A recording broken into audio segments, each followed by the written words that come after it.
are now tuned in to United Football Media. Tell me about it. The number one wraparound from the number one spring football media conglomerate, United Football Media. We are in here tonight, week 5 of the UFL, United Football League. And man, it was a weekend full of putting belt to cheeks because it was pretty much all beatdowns. And then another sad story for the Arlington Renegades, the Chuckles the Clown of the UFL. I think we'll start off real quick. My number one, Tay's number one, maybe Axe's number one. An impressive, I don't know what even word to use to properly describe what we saw the St. Louis Battlehawks do to the DC Defenders today. Talking about a DC Defender team that had never lost at home. They had never lost at home. Rowdy Audi was full. It was pretty much sold out. Crowd looked awesome, sounded awesome, and they put the boots to the DC Defenders. Game was not particularly in doubt for too long. You're looking at a final score of 45-12. Battlehawks showing zero mercy. AJ McCarron, another real fine game. 200 yards, 2 touchdowns. Running back Sailors, 52 yards, 4 yards a carry. Hakeem Butler emerging the way we said he might. 6 receptions, 147 yards, 2 touchdowns, an extremely impressive play where he snagged the ball, high pointed it, broke away from the tackler, went to the house. Ja'Cour Pearson also chipping in. This team is loaded. They whooped. They had put pressure on almost at will. The DC Defenders, the offensive line, had nothing to say about anything that was going on in this game, both in the running game and in the passing game. The Battlehawks not only end the DC Defenders' home winning streak, but they whooped them in the process. Tay, tell me about your squad, man. Just as I said last week, St. Louis came to DC, took care of business. They got up real early. Then the Defenders they fought back, but then after that, it was like the game was pretty much over. Like this, I think this is the biggest, the widest deficit game this season. That it was getting hard to watch. 45, that's definitely the highest score this season. Yeah, AJ McCarron just played the game you want. Didn't turn the ball over. He had 2 touchdowns, both to Hakeem Butler. Hakeem Butler had a monster game, 6 receptions, 147 yards, and he had the 2 touchdowns. He had that 80-yard touchdown. And then just to make things worse, the Battlehawks had 3 different running backs with the touchdown. Like they were just doing whatever they want. The defenders were completely outmatched, and they have to figure it out. They have to figure it out. 2 and 3. I don't think that's what anyone expected. They definitely have to figure it out going forward. Axe, thoughts on the game? What about you, man? I was really impressed with the Battlehawks once again, showing why they're number 1 in the UFL in scoring. Hakeem Butler made a statement. It's funny because on our last video from last week, Paige claiming Harmon was the best receiver in the UFL. He was better than Hakeem Butler, but I don't know. Remember that Tay? He said he was better than him in the UFL and the NFL. I saw that. Butler made a statement. He played back in front of hometown crowd. You know, he's from the Baltimore area. Had 40 people in the crowd. Did his thing. St. Louis is very impressive, and you said it last week, Eric. Jordan Tiamu has to play better. Another game, 52%, 3 interceptions. Oh, believe me, we were getting to that once this panel wrapped back around to me, because that was they said you was tripping. yeah, right. People said, "Oh, I can't believe he would say that about Tiamu, this and that and the other." It's not last year. It's not last year. And after that, after all those people stood up and they defended him so lustily, made all these excuses. It reminds me of a certain wrestling company that me and Drew talk about sometimes. Made all these excuses. He goes out there and rewards them by having a 4-turnover game, 3 interceptions and a fumble. Good God. And I'm still, they said on that DC Defender show, and it looks like from the group chat, it's going to be the same way. Webb is not giving up. This is getting to narcotic levels, brother. We need to have an intervention. We got to get you off of that drug. You're itching your neck at this point. If you're still in denial, he's the worst quarterback in the league statistically. You want to talk about pressures and drops? Everybody gets pressures and drops. Yeah.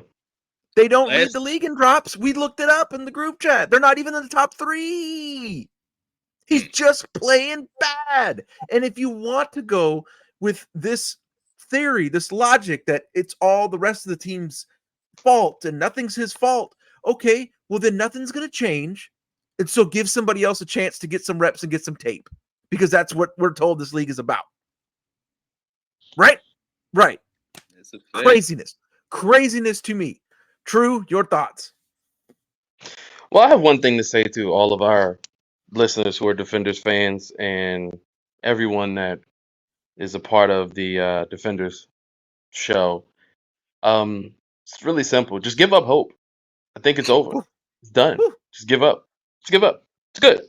Because this was the most embarrassing performance to me of this entire weekend. Now, get me wrong. There were quite a few bad performances. However, the issue with that is I expect more from the Defenders. I expect a little bit more from the Defenders. Not a whole lot, but a little bit. And Tiamu, like you said, he stinks. He's awful. I don't want to say it that way, but I feel like we're 5 weeks in. We can say it. Tay, I know you're gonna back me up when I say this, because I'm sure you feel the same way too, right? He is not good. The man can't play ball.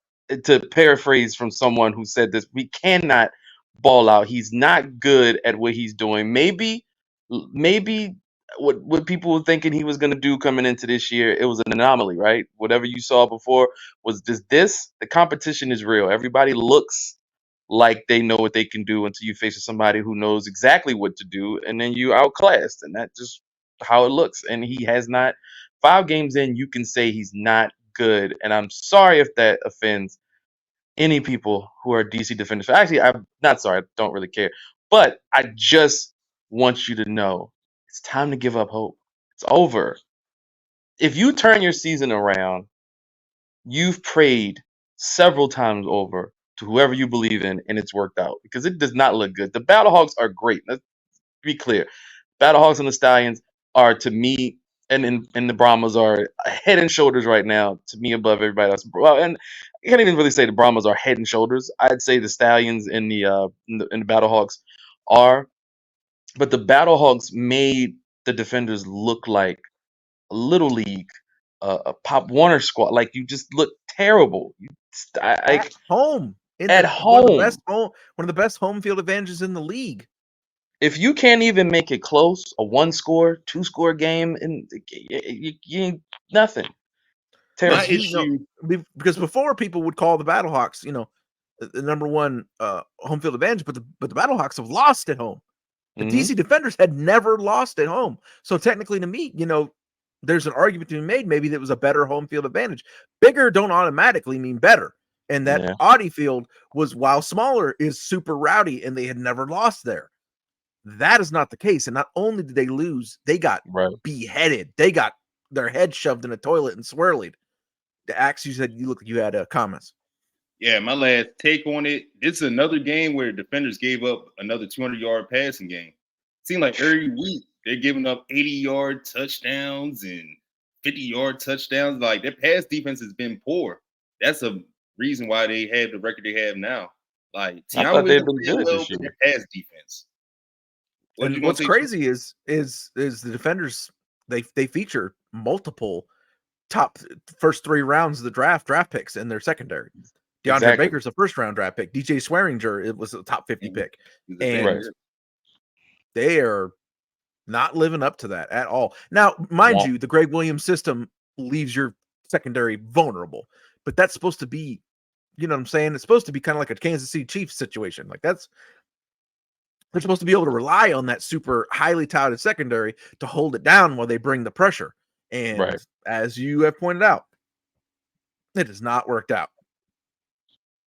It's embarrassing. Something that did work out. And speaking of embarrassing, number 2 on everybody's ranking list, actually probably number 1 on a lot of lists. Birmingham Stallions rocked and rolled over the hapless Houston Roughnecks. 32-9.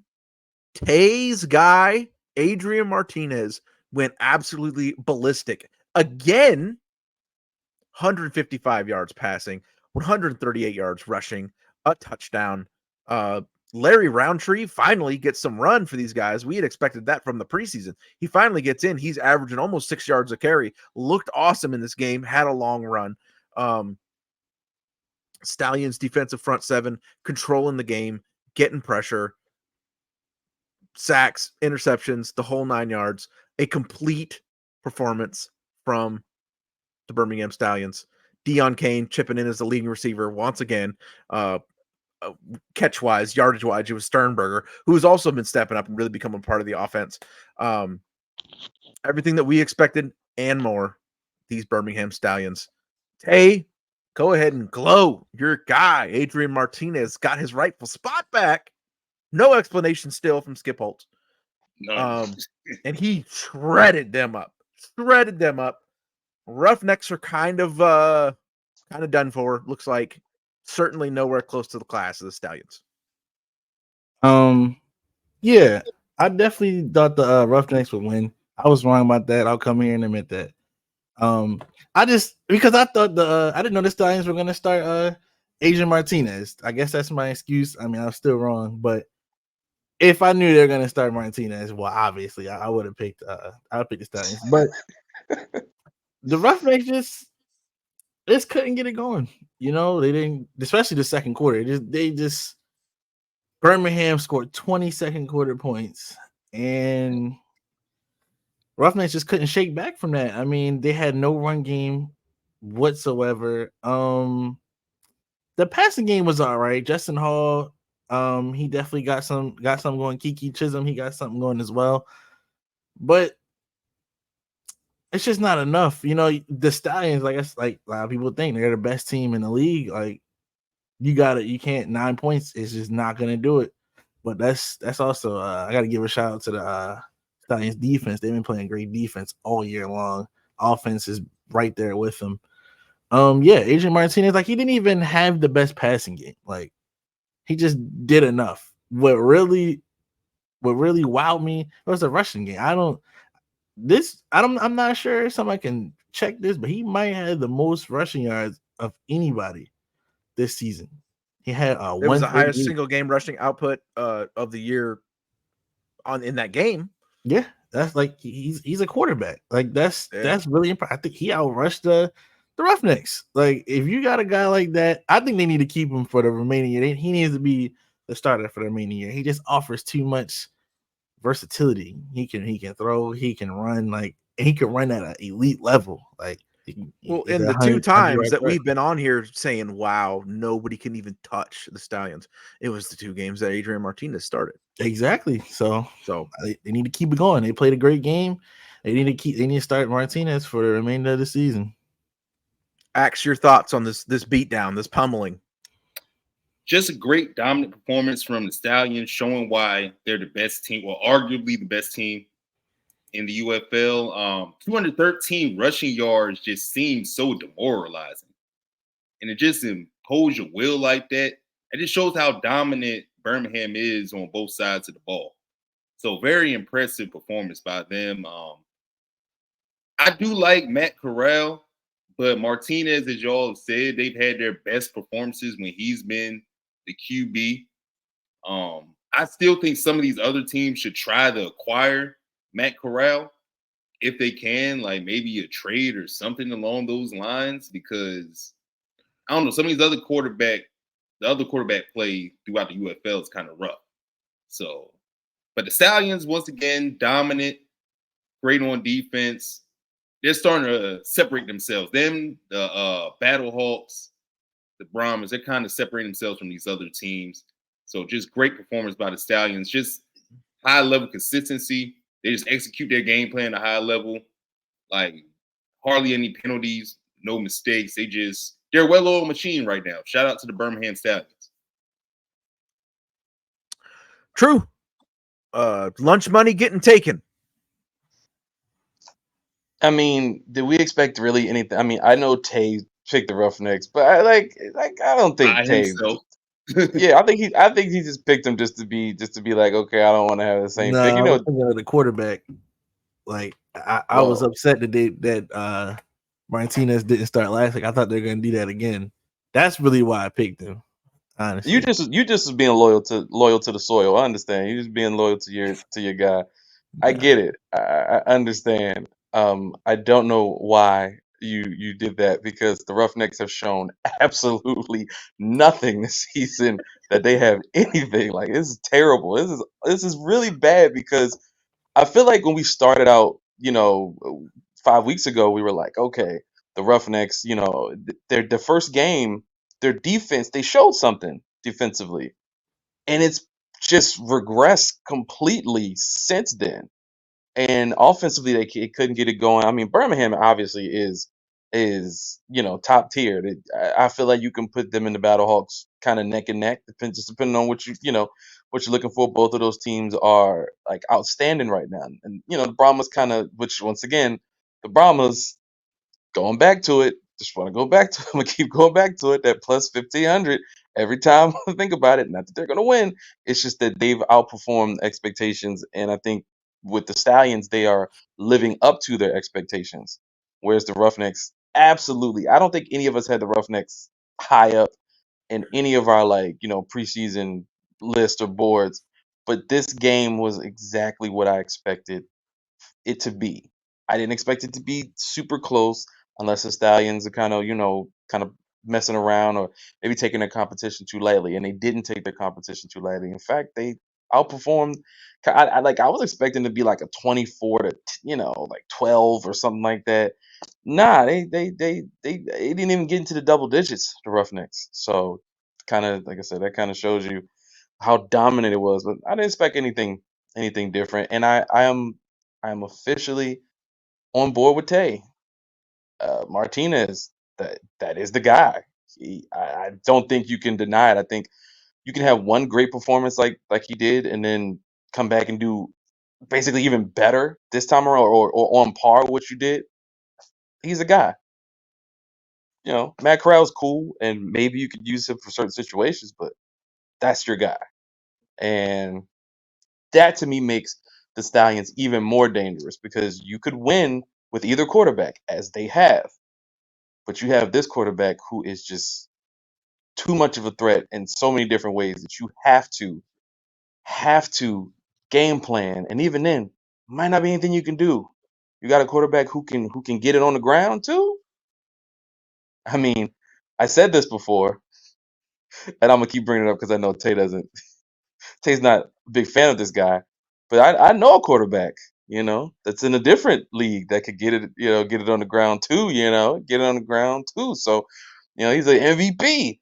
So, like I said, Martinez is out there doing anything he wants. And if I'm the Stallions and I see that, we got to sit Matt Corral down and say, hey, look, you Dennis Quaid, this is Jamie Foxx at any given Look, they Sunday. got to sit Matt Corral down and say, congratulations, you've been traded to the DC Defenders. That's what they need to do. Something like that. Really. Something like that, yeah. Somebody It's out there. Stop me if you've heard this before, but this weekend, the Renegades led or were almost tied in almost every statistical category and managed to lose the game to, I'm guessing, who number 3 is in pretty much everybody's power rankings, the San Antonio Brahmas. Renegades, time of possession, total drives, they only were down by 1. Total plays, they had more. Total yardage was almost equal. Somehow, some way, these Renegades, they find a way to lose every week. They find a way to snatch defeat from the jaws of victory. Brahmas, looking good, maintaining. Darmody with a little bit of a sloppy, shaky, rusty game. We were a little bit concerned about that last week. If it was going to be kind of a second week sophomore slump, and he had 3 picks and only 5.5 yards per pass. So you want to see that get cleaned up. But in that, something else emerged, which was a heck of a running game for the Brahmas. Oh, I wanted to bring up too, Birmingham. Excuse me, that's coming up next. My bad. This San Antonio running game, almost 200 yards rushing, 10 yards a carry nearly between John Lovett and Ellison. These guys were destroying. John Lovett had a number of fantastic runs during this game.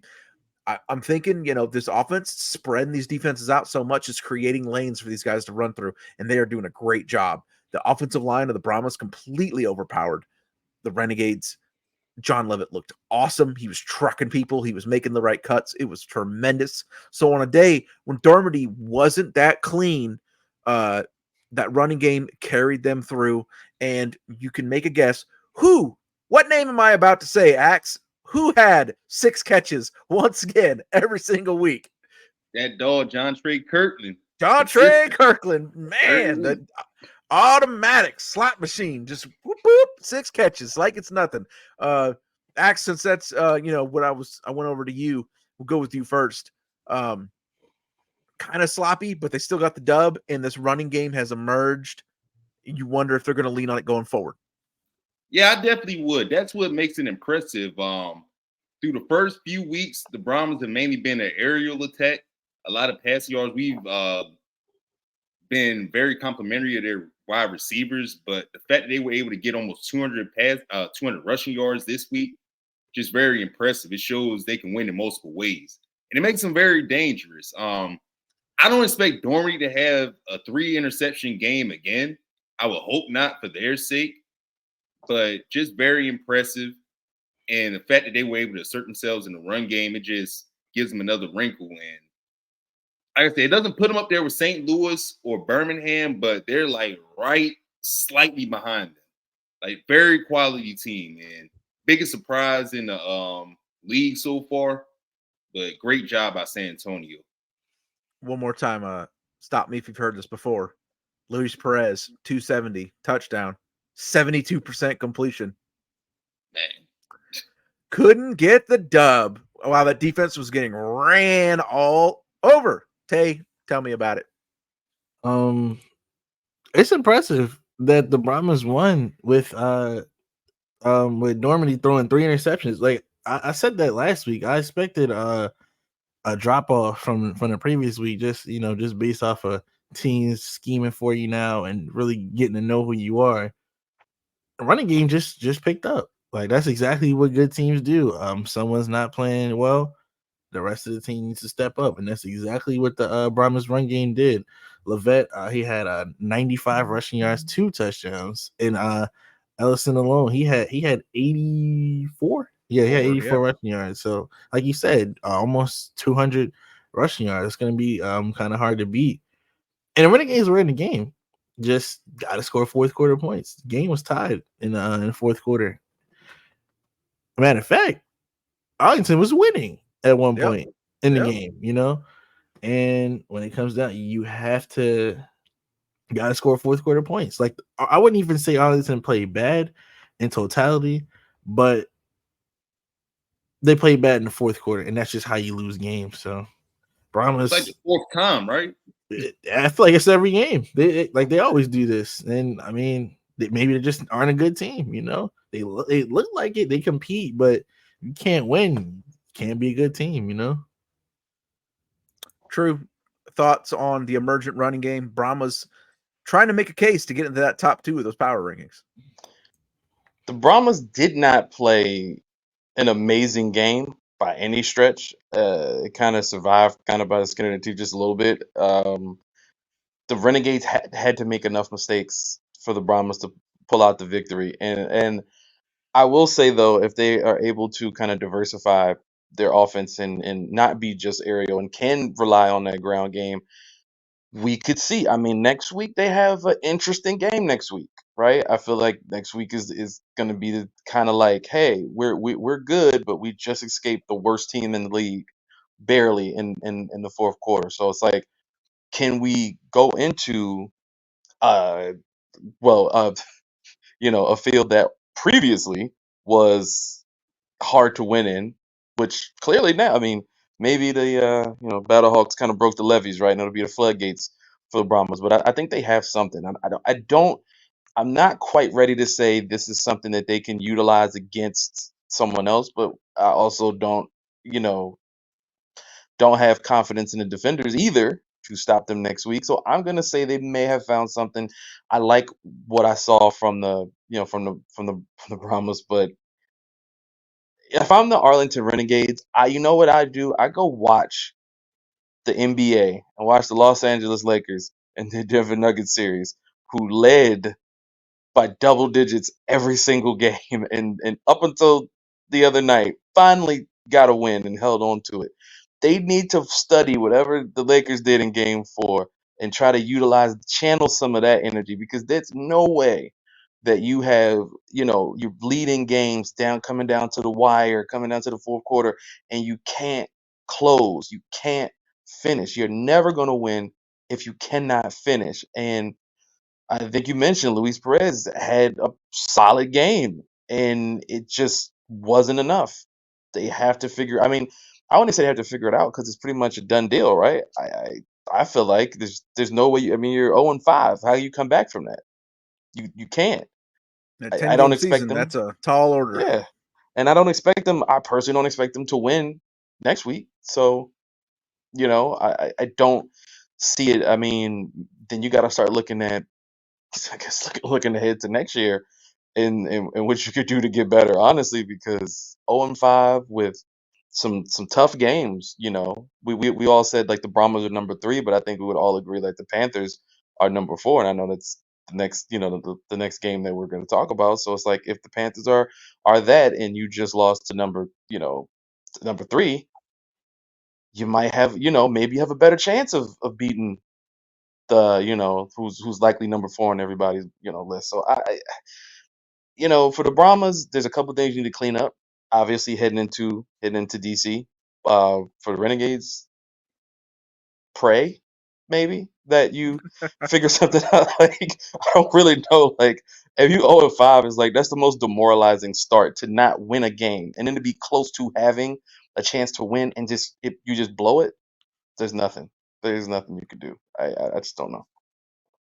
Panthers 35, Showboats 18 in our last game. Yes. On the strength Yes. of, listen to this, 5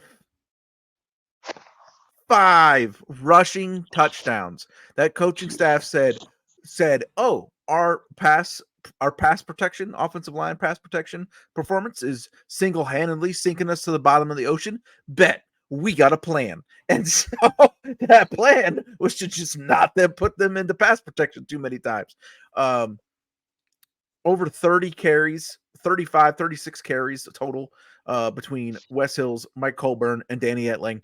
5 rushing touchdowns. Wes Hills crushed it. We were asking this question after their game with the Stallions, because Wes Hills crushed it in week 1.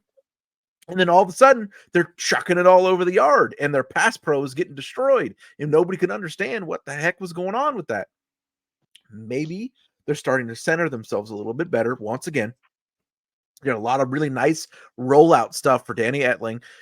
Using it as athleticism, he had a real good game, 175 yards, 67% completion.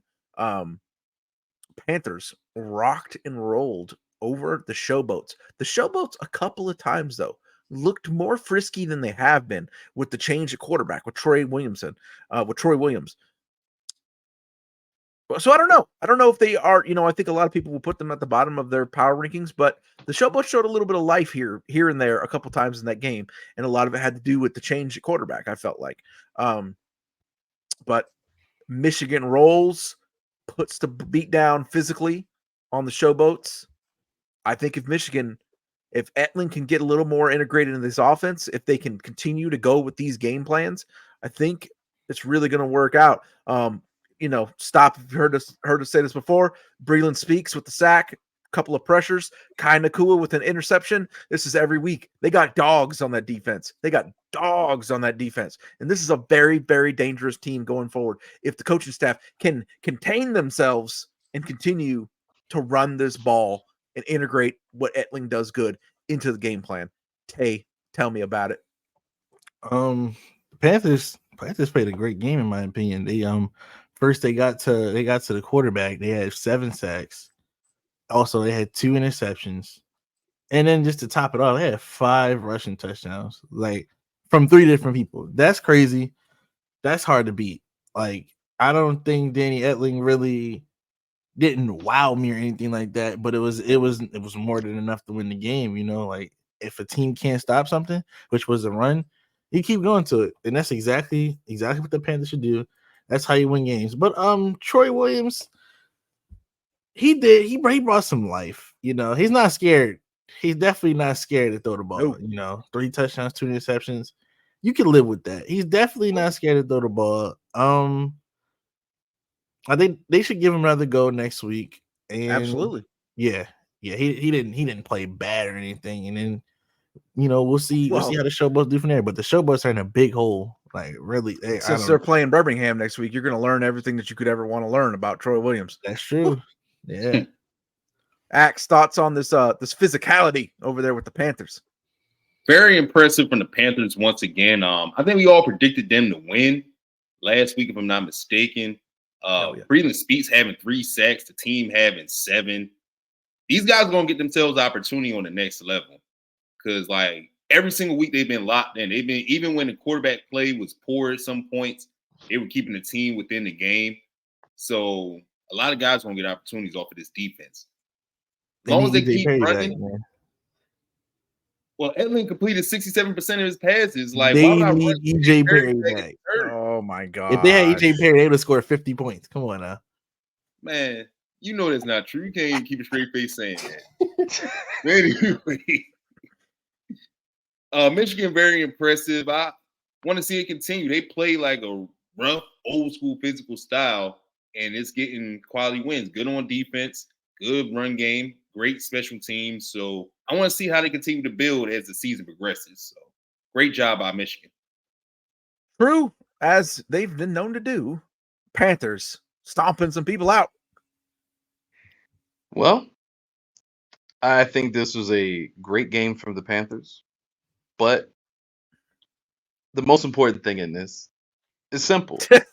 Showboats lose, I win.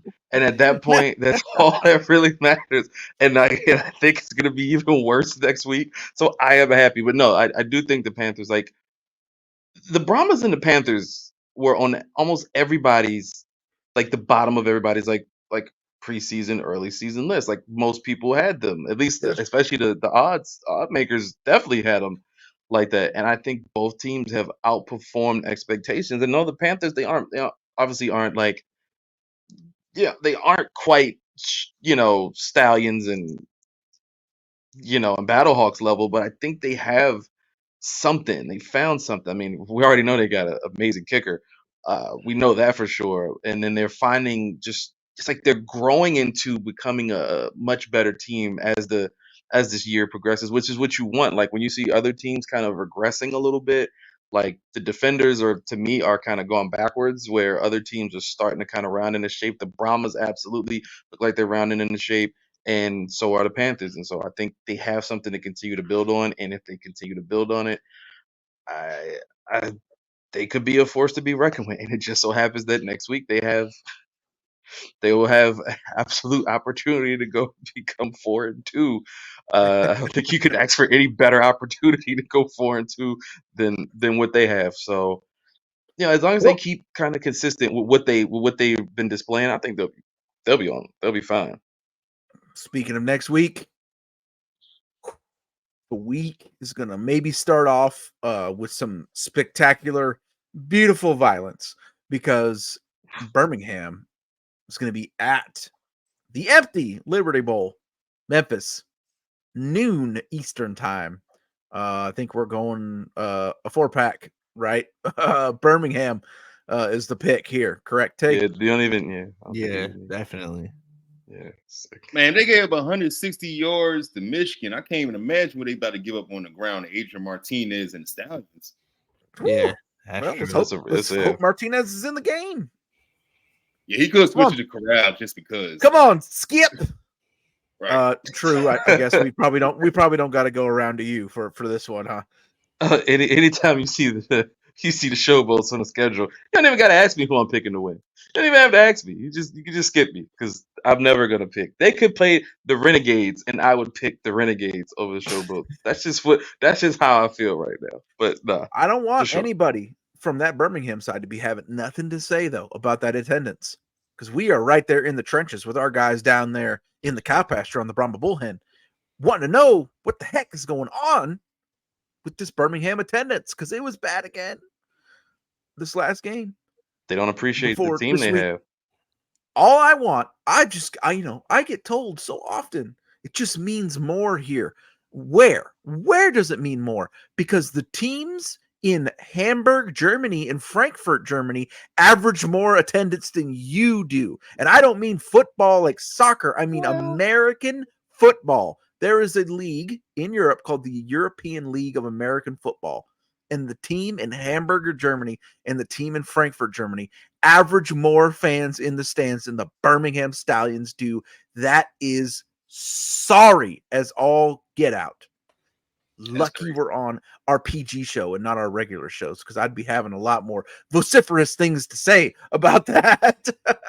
Yeah, I would have chimed in with something Before too you if we want were to, on TAR. before I would you definitely want to chime say in. something about anybody else's attendance, Birmingham, how about you beat the teams in Germany for me real quick? Thank you.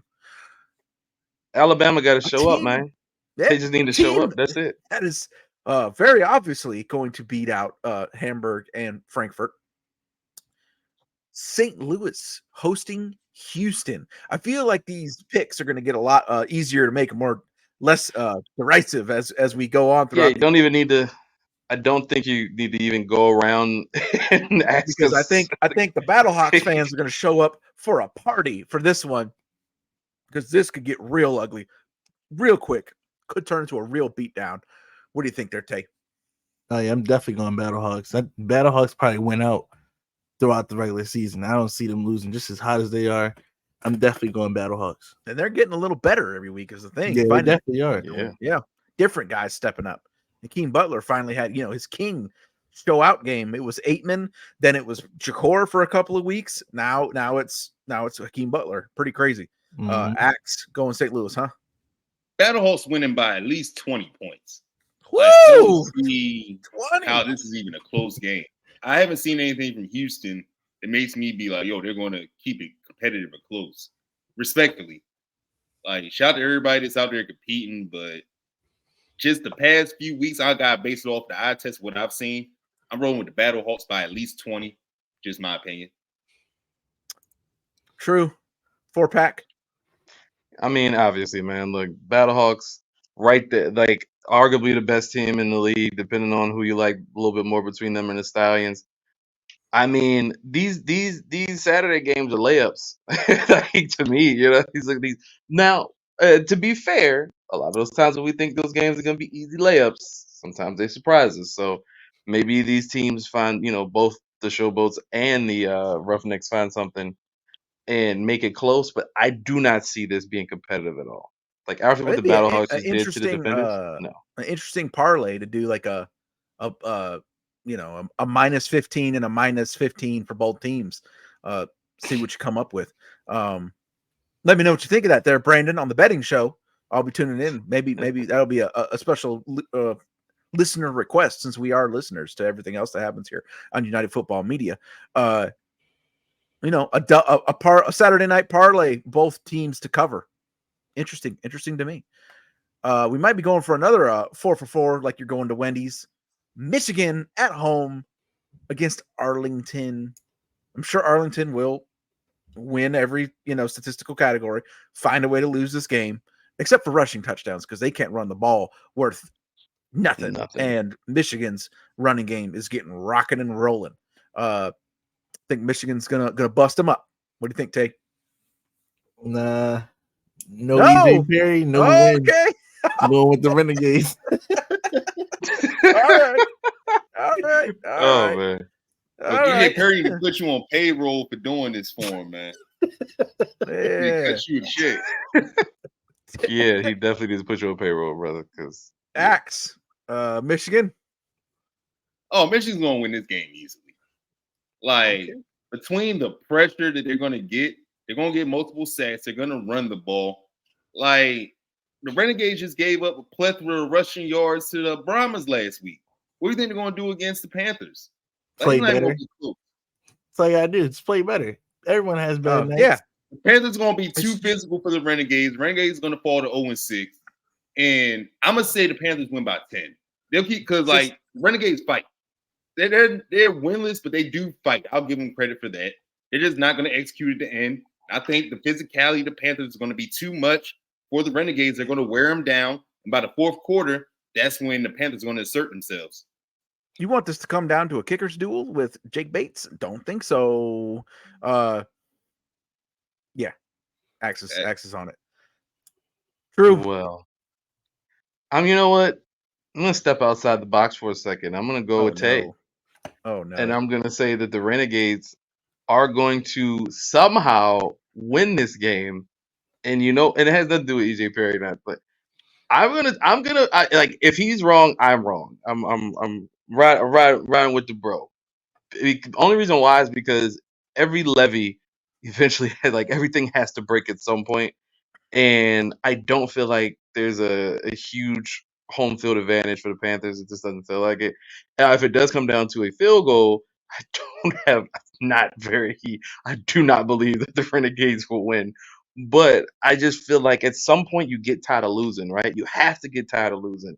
And like I said a little earlier about the Renegades, they need to watch whatever the Lakers did in game 4 to hold on to their leads and to find a way, game 4 to hold on to that lead and get at least one win. And if you're gonna win against anybody, I mean, you couldn't beat some of these other teams. So if you're gonna beat anybody,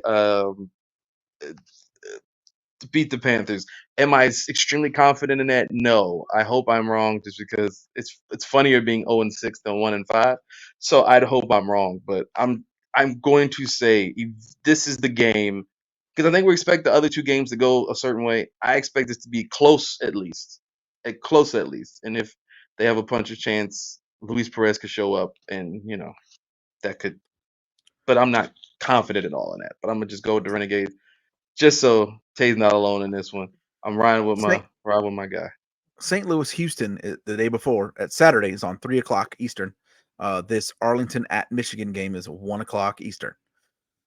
San Antonio at DC, 4:00 Eastern. Kind of the final stand, I think, of DC. They're at home. If they drop 2 in a row at home, Tiamo continues to play like a bum. This it might be final rights. It might be a done deal. There's still time to come back, and teams do sometimes find their rhythm and find their chemistry as the season goes on. It could happen, but especially the way if San Antonio continues to develop this run game, it could be a very demoralizing defeat next week at Rowdy Audi. I'm going San Antonio to get it done and show that they do belong in that upper tier of the league. Tay? This feels like a trap game to me. I'm going with the Defenders. It seems like a trap game. The Brahmas, although they did win last week, quarterback play wasn't the best. I got the Defenders. X. Yeah, I'm gonna roll with the Brahmas. Like I said, defenders' pass defense really concerns me. They're not gonna have any answers for that receiving core, in my opinion. And also, I think Mosley and Jordan Williams are gonna be in the backfield all game against the defenders. Like Wyatt Jordan Ray. Williams. Yep. That pass pro has been bad. Run game too. Yeah, they haven't had any run game at all. And I just feel like the Brahmas defense is going to be too impactful. Like, I just feel like Williams and Mosley are going to be way too impactful. I just don't really see the defenders getting offensive flow in this game. And I could probably see a double-digit win by the Brahmas. And like we discussed earlier, it might have to be time to look at DeAndre Francois, see what he has to offer, because you take a back double-digit losses at home. That's rough. That's rough to overcome, man. You're going to have to look elsewhere if things don't improve. True. San Antonio or DC? I have a slight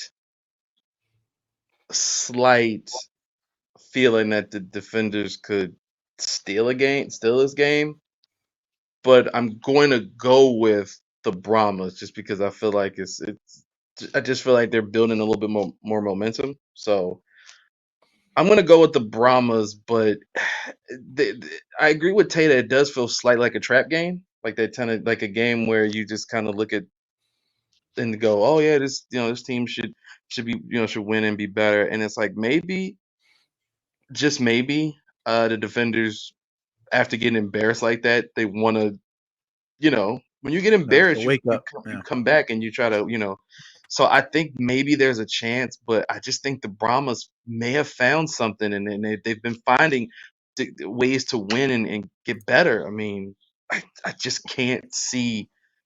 I haven't seen anything from DC that would show me that they have a chance. But but that's why it's week to week, right? It's just one game. You just got to win one game. So I'm gonna go Brahmas, but I think it'll be close. Well, what is not close is the gap between United Football Media and anybody else that thinks that they're covering spring football and United Football League. We got pods on every single show. You got Buck and Scout running the Stallions run. Our good buddy Brandon, the captain. We're going to slip him a little bit of brandy to keep him warm up there on the captain's bridge, going through the trauma he's going through right now. We got my man Ace killing the game. One of the best content creators you're going to see doing anything, including spring football. He's covering Roughnecks rundown. Our man Noah, St. Louis Battle Talk, is on usually on Mondays right after us. He's going to run the game for the Battlehawks.